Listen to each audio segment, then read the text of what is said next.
Right, so hello everyone, it's the Cricket Connoisseur here and welcome to episode 9 of the TCC Talks podcast. Today I'm joined by someone who will be very familiar to any fans of Scottish cricket out there. It is none other than Mark Watt. So first things first, Mark, thank you very much for coming onto the podcast today. How's your day been so far, mate? Yeah, pretty chilled. Not a lot you can do at the moment if I'm not on the golf course. So, no, it's been pretty chilled, but thanks for having me on.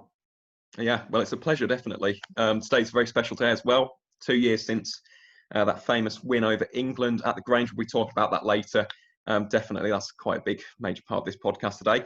But let's kick off the podcast with the origins of your cricketing journey, Mark. Okay, what's your first ever memory of cricket, either playing or watching the game? Not too fondly. I remember just going down to watch my dad play at a team called Leith Franklin. And growing up, I really wasn't too much into cricket. The school didn't play it at all. I was more into football. And cricket really wasn't known as much of a sport, and not many people did it around about where I grew up. So my dad was the one that kind of got me into it when I got injured in football. So I used to spend my Saturdays going down watching him instead of playing football, and then just kind of picked up a ball from there and got it going, really. Wow. Talking of football, Edinburgh's a football mad city, isn't it? You're a Hearts fan, aren't you? I am, sadly, at the moment. I am. Yeah, they unfortunately got relegated.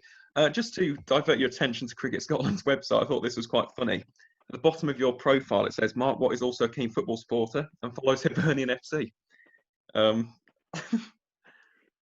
Did someone play a practical joke? That is because the ex-media manager, Ben Fox, was a massive Hibs fan. He thought it would be funny just to put that in the bottom, and I can't do anything about it now. So, yeah, not happy with him. It's funny either way. So you spoke about cricket not really being that big in Scotland. How would you describe the cricket culture in Scotland? It's definitely growing. I think the more that they see us on television, or the more they see it in World Cups, it's only going to get bigger. And it definitely does help that England are, England have had the success that they've had. So as long as it keeps getting televised, and all these competitions around the world are televised, and that's where the fireworks are, and people get excited watching it, I think it'll definitely grow. And it'll be quite hard next summer, just with having this summer that's been kind of cancelled out. It's going to be quite a challenge to get things back up and running and keep people interested throughout the winter. But hopefully we can do that and maybe get even better numbers next year, because people have just missed out. So, but in Scotland, it's getting there. It's definitely getting a lot better than when I was young. Well, yeah. I mean, even when I was younger, I'd go to Scotland quite a lot. I mean, no one used to talk about cricket at all. It was all football, rugby. Cricket was almost looked down upon, really, in some areas of Scotland. Yeah. But it's definitely seen a bit of resurgence. And we'll talk about that resurgence in a bit. But keeping with the theme of your younger years, really, Mark, who were your biggest inspirations? Which cricketers did you look up to in your early days? I couldn't even name one, to be honest. I actually couldn't name one. The only cricketer I really liked growing up was Dan Vittori. Good choice. And there's a big one called Gordon Drummond in Scotland. He captained Scotland for a number of years, and when I started playing cricket, he invited me to a team where players that didn't go to private schools could form this one team, and he took it. So that kind of made me look up to him, and being close to that time, Scotland captain was pretty cool. Well, yeah, I mean, not bad inspirations at all. And Dan Vittori, obviously, as everyone knows, one of the greatest left-arm spinners of all time. What made you choose off-spin out of anything? What was it about off-spin that drew you in? It wasn't actually. I used to bowl leg spin. I used to bowl leg spin, but I could never land it.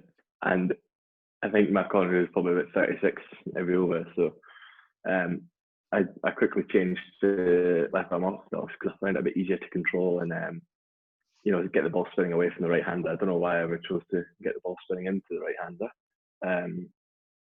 And yeah, it was just just a cricket coach said, "Why are you bowling leg spin?" your left arm would get ball and off spin.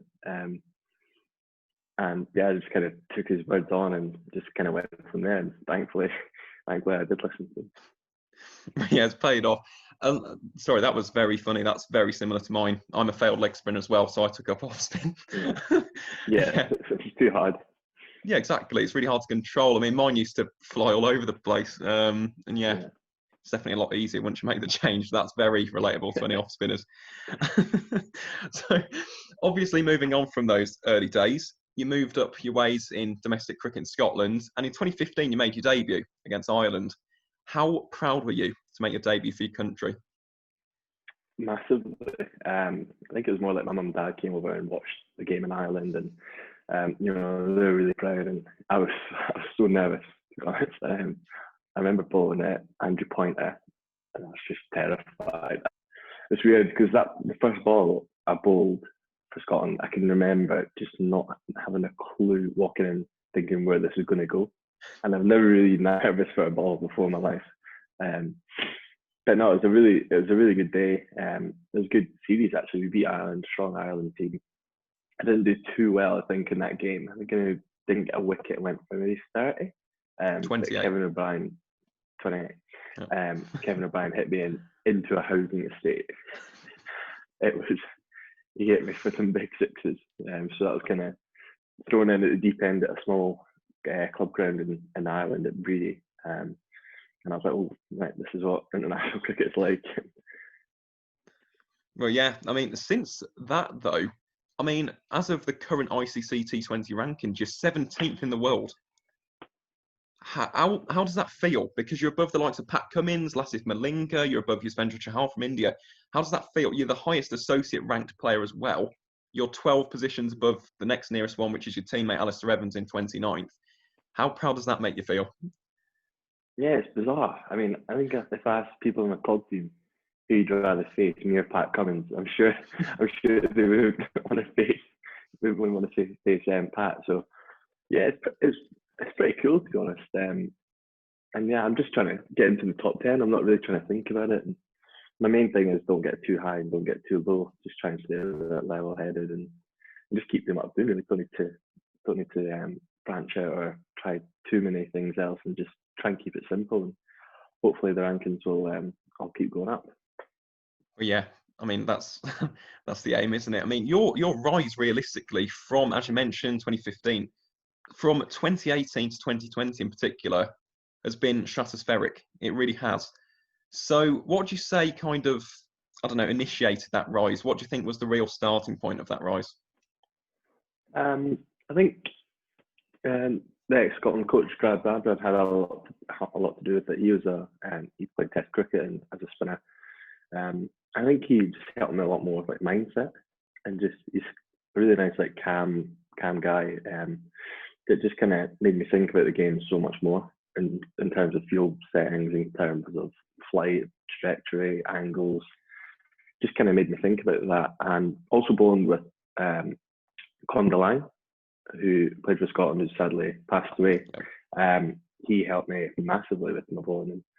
And them two at the same time, when I was 19, 20, they kind of put the foundations in, I feel, to then kind of push me on later on.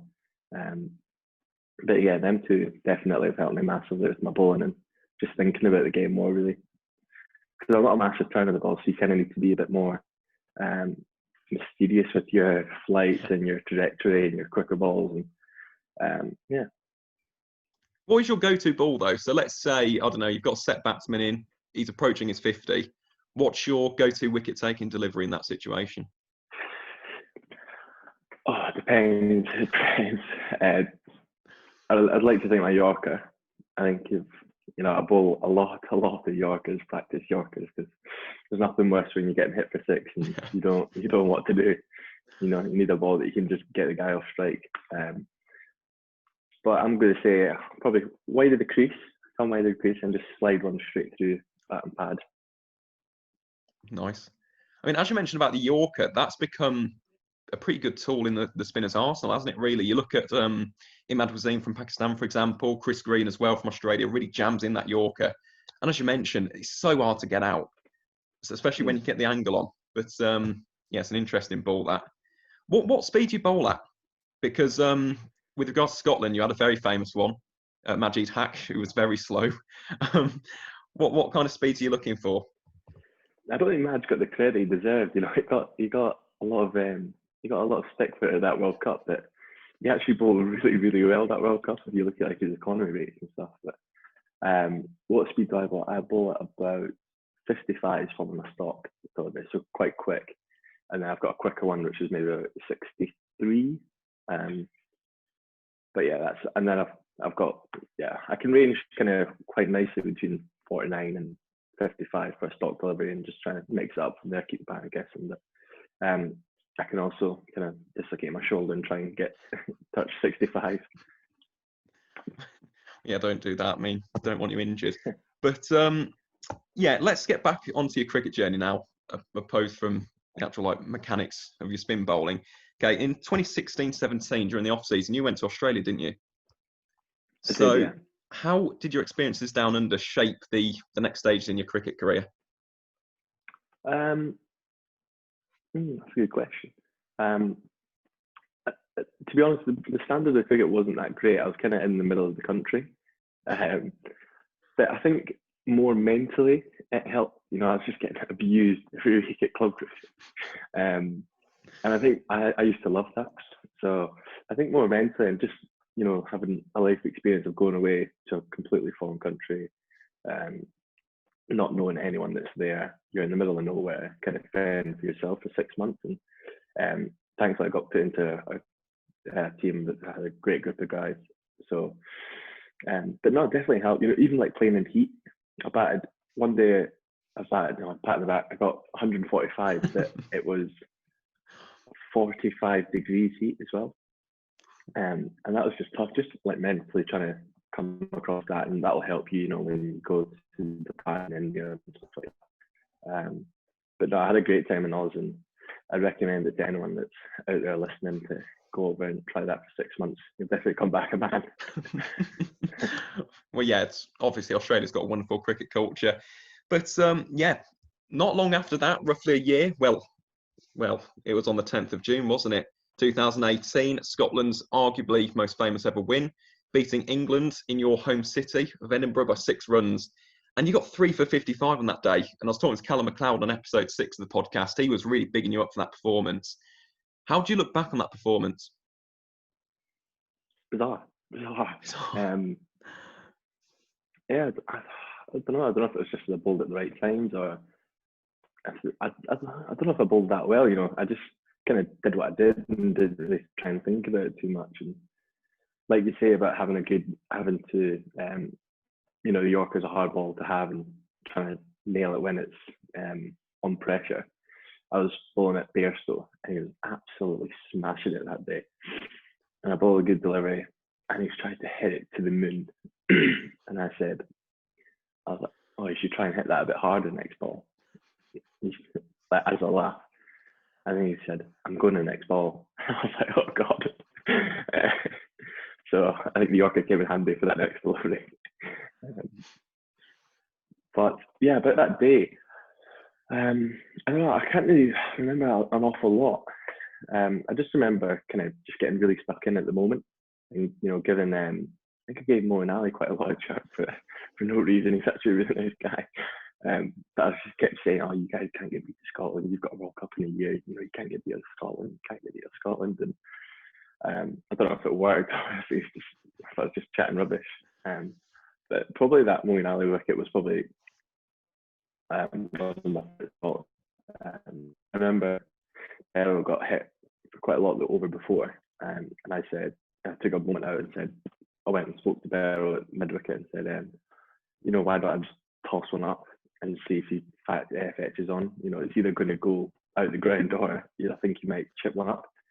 And he said, look, mate, I think we need to go for it. You know, if we're not going to maintain the run rate, you need to go for wickets. And I think it was my last over. So I was like, yeah, I'm going for it. And just tossed one up a bit wider and wanted them to fetch on, and thankfully he did. But yeah, that ball could have went horribly wrong. That could have went so far. But yeah, that was probably one of my prouder wickets for Scotland. A little bit more thought went into that one. Yeah, key wicket as well. Like, I think if you actually watch that game, England were definitely in the match until that point. Yeah, and then Ali fell and it all fell apart for us, unfortunately. But silver lining for any England fans out there, myself included, we did beat the Aussies 5-0 afterwards. So maybe it was Exactly a motivational factor. Kick up the arse. Yeah, exactly. Yeah. To bring the best out of us. But yeah, brilliant day for Scottish cricket. And to be honest, even though I'm an England fan, you do like to see it with associate nations sometimes. I mean, you look at that now. If that can breed the next generation of Scottish cricketers, well, I'm willing to to accept that, to be honest. But obviously, shortly after that game, wasn't it in August, you signed for Lancashire, so your first ever stint in county cricket. How different was county cricket to the domestic cricket in Scotland that you'd played beforehand? Oh, completely different. Just it was a lot more, organised. And you have a look at the youngsters that come into Lancashire. They've got some unbelievable talent, and it was really weird actually how that came about. I remember we played the England game and had 2 games against Pakistan. Then we went to Holland for a tri-series with Ireland and Holland. So after that, I think it was like 3 weeks of solid cricket, and I was like, oh, fancy a few days. So my team were going to Edgbaston to watch the England-India Test series. So I went and joined them, and literally as I got my first beer that day to sit down, I got a call from Glen Chappell saying he drove for tomorrow to train with the team. And I was like, wow. So I kind of put the beer aside, and after the game went straight back to the hotel, and then drove to Lancashire the next day and trained with them, trained at Old Trafford, and then 2 weeks later I was playing at Edgbaston. Looking up at the seat that I was sat in 2 weeks before, thinking, oh, this has been a bizarre couple of months. But yeah, Lancashire was quality. I mean, there's such good guys and some unbelievable players just in that dressing room. And I was thinking, like, how have I got here so quickly? But yeah, I really gutted when Lancashire, came to an end. I would have loved to stick around there and, try and get a career at Lancs. That would have been, as a spinner as well. It's a great ground to spin on. But yeah, we never know what will happen in the future. Exactly. I mean, that's a funny story. You got your call up at Edgbaston. Edgbaston's my home ground, by the way. I'm a massive Warwickshire fan. Talking of English stadiums, obviously you played for Lancashire, you now play for Derby. What's your favourite venue to go to?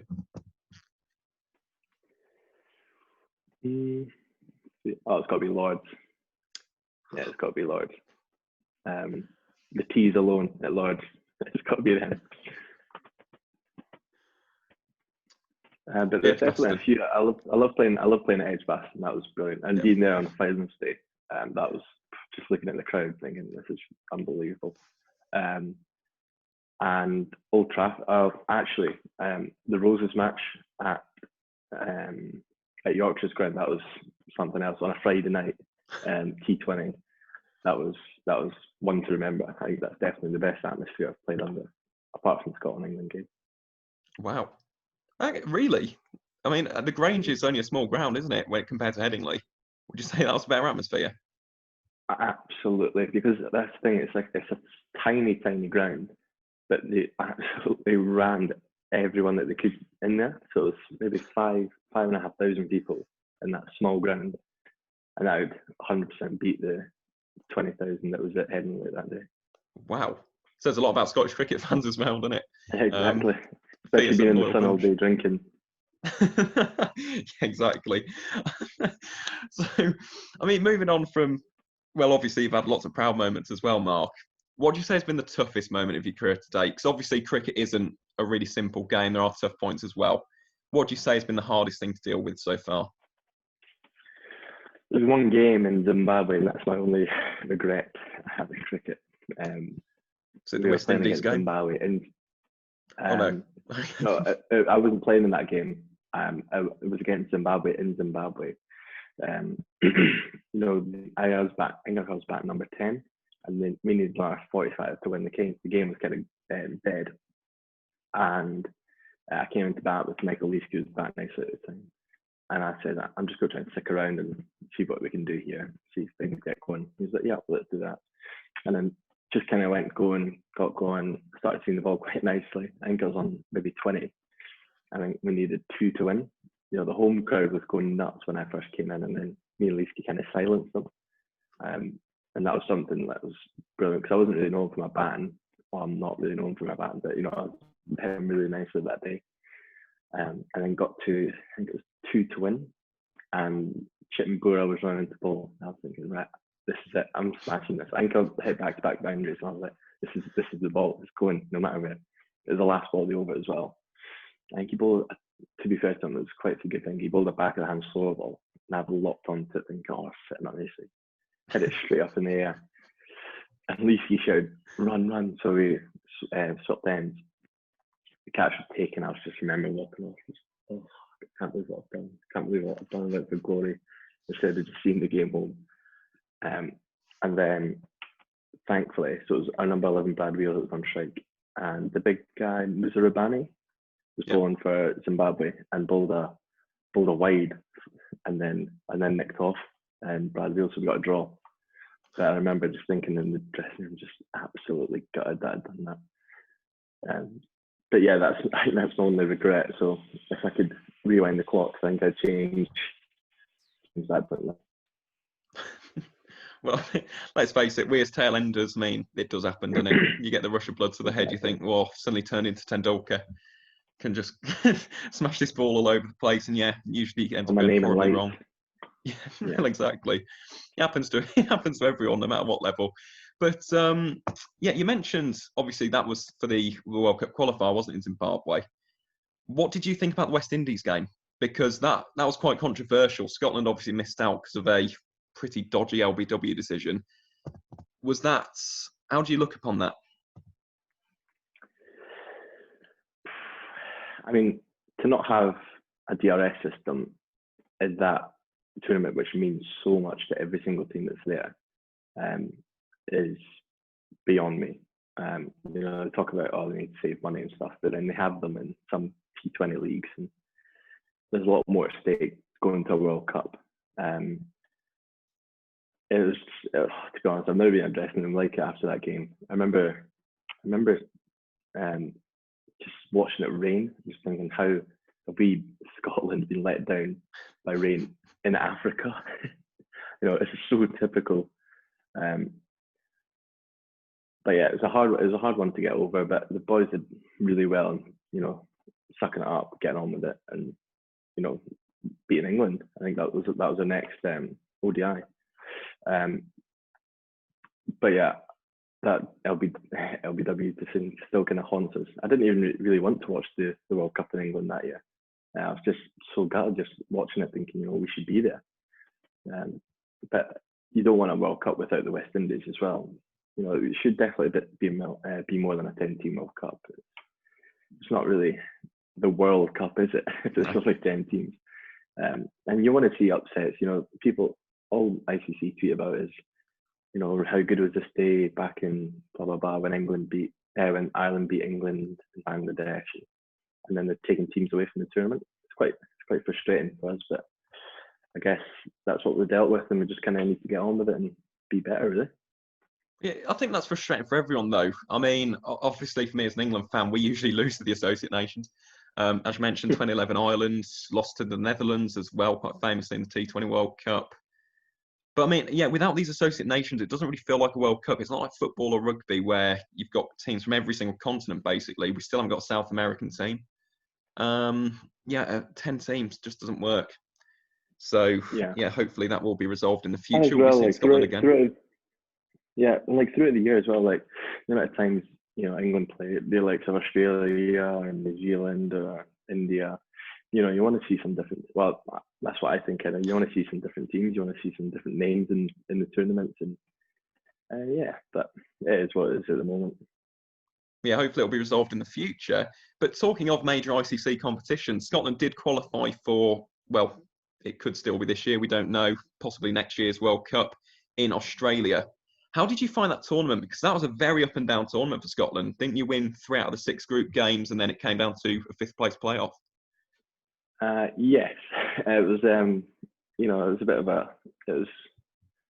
I don't know. It's just. I just thought we were playing our best cricket, and you know that does happen when a team is struggling at some point, and we're just struggling to find our form. But you know, I think that's gratitude to us that when we're not playing our best, we can still get the job done. You know, we went there to qualify for World Cup. We did qualify, although it was a little bit touch and go. But you know, we did get there in the end, and when the big game mattered, I think we got quite a bad defeat to the UAE in a warm-up game for that tournament, and then you know going to the pressure game where you need to win to qualify for World Cup, we hammered them. So, but yeah, it's definitely, you know, we just didn't play our best cricket, and we know we can play a lot better, and we know we will when hopefully the T20 World Cup goes ahead. But yeah, I mean, we kind of got the job done in the end, but it was a bit scary at some parts. Yeah, very touch and go. I mean, when it came down, I think it was the last match. If Namibia lost, there was potential that Scotland could have gone out. I think if Namibia lost to, I think it's Singapore. Mm-hmm. Yeah. But as you said, you got the job done. That's the most important thing. In relation to that tournament, though, okay, what was I going to say about the tournament? Oh, yes, that's what I was going to say. Yeah, about the Associate Nations. When it comes to tournaments like that and the World Cup qualifiers, which nation do you like to beat the most? What's the one that's most satisfying? Ireland or Holland, on par with them too. 100%. Because we play each other a lot, and it's always, you know, you never. It's just frustrating to lose to either of them. So I like getting one up on them, and then kind of mentally goes into the next game thinking, right, we're on top of them, and we play each other a lot. But you know, they're all getting a lot better. There's no such thing as an easy game or an easy victory. You know, these teams are getting a lot better. So yeah, we just need to keep going in that direction as well. Yeah, Callum McLeod was mentioning that he likes to beat Holland. And as you mentioned, associate cricket's come on leaps and bounds. It really has, even in the past 10 years. I mean, we're seeing a lot more teams competing a lot better now. I mean, you look at Namibia, for example, Papua New Guinea, Oman have really come to the forefront, Nepal. Yeah, the associate arena is becoming a lot more congested nowadays. Yeah. But obviously, Mark, you're only 23 at the moment. Okay, you've still got plenty of cricket left in you, hopefully. What would you like to achieve in the remainder of your career, for both Scotland and maybe for yourself as well? I don't really think about these things, to be honest. Maybe I should start. I'd definitely like to get into the franchise route and kind of get my name thrown about just different cultures and different tournaments around the world and playing with some of the big stars in the game. That said, I'm very passionate about playing for Scotland, so I would like to captain them at some point in my career and hopefully captain them into a World Cup. I think that'd be a pretty great honour. Well, yeah, I mean that'd be huge. You mentioned franchises. If you could make a choice, which franchise league would you go for? That's a good one. That's a good question. I reckon the Big Bash. I reckon that looks like great fun. Right, over the IPL. A lot of flat decks though. A lot of flat decks in Australia. I don't know. It's not a bit of Big Bash. I just think it looks really good fun and traveling Australia. I remember when we did go to India in 2016 World Cup. I hated the food, so that's maybe why I turned off the IPL. I think I lived off naan bread and watermelons for months. But yeah, IPL would definitely be up there. I think that'd help me a bit more being a spinner. But I think for where it is, I think I'd go for the Big Bash. So if, let's say, ideal scenario, you get into the Big Bash, you're in the auction house, or, well, no, it's not really an auction house, is it, for the Big Bash? But you're in the mix, basically. Okay. Which franchise would you want to select you? I reckon Melbourne Stars. Really? What's wrong with that? Why this? Everyone seems to say the Stars. Like, you look at Kevin Peterson's played for them, Luke Wright's played for them. They seem to have all the big Dwayne Bravo. Yeah. Why the Stars? Is it just because the MCG? In fact, no. Actually, I'll go for the Renegades. I'll go So for them Melbourne. because yeah, Melbourne. When I was doing all this, it was 3 hours from Melbourne, and one of my mates played for the Renegades, and he sorted us out the tickets, and I think it was the MCG on New Year's Day. It was pretty cool place to go to. So I think I'm going to go for the Renegades, and hopefully my mate can actually sort me out. What with the place in the team. But yeah, they play at Marvel, don't they? Which is quite a unique little cricket ground. Oh, did they? I didn't know. Have you not seen Marvel? Marvel's pretty much indoor. Oh, right. Yeah. I've seen that. Yeah, it's weird when the ball hits the roof, isn't it? I don't really know what the ruling is there. I think it's a 6. I'm pretty sure it's a 6. I've seen that happen before. Sure, if someone hits the roof, it's a 6. Don't quote me on that to anyone listening, but I'm sure it's something like that. But yes, not bad choices. So definitely Melbourne centric. Right. So just to wrap up this podcast now, Mark, you've been a very, very good guest. What do you think Scotland has to do in order to, I don't know, achieve full member status in the future? What do you think needs to be implemented by Cricket Scotland? I just think give more opportunities to play against the Test nations. I think we've kind of proved that we can, compete at that level. It's sad that we don't get the opportunity to play against Australia and New Zealand, which would have been a dream really to play against them too. I would have loved to play against them. It would have been tough, but we've proved that we can do it down at the Grange. But yeah, I just think just giving a bit more opportunity and a bit more opportunity, and just better facilities. I reckon in Scotland that's something that we don't really have. We're using different schools to get our training in, and which is quite tough at the winter. To get better facilities and a bit more opportunity, that'll be us flying. Well, best of luck with that, definitely. As I said, Scotland is progressing all the time, and as you said, you get that experience. I was gutted about that series as well, especially in the New Zealand game, because I was going to make the trip up to Edinburgh to watch that, because that would have been quite a fun game. But yeah, fingers crossed one day that will come to fruition, and it'll be very interesting to see how you perform against those two teams.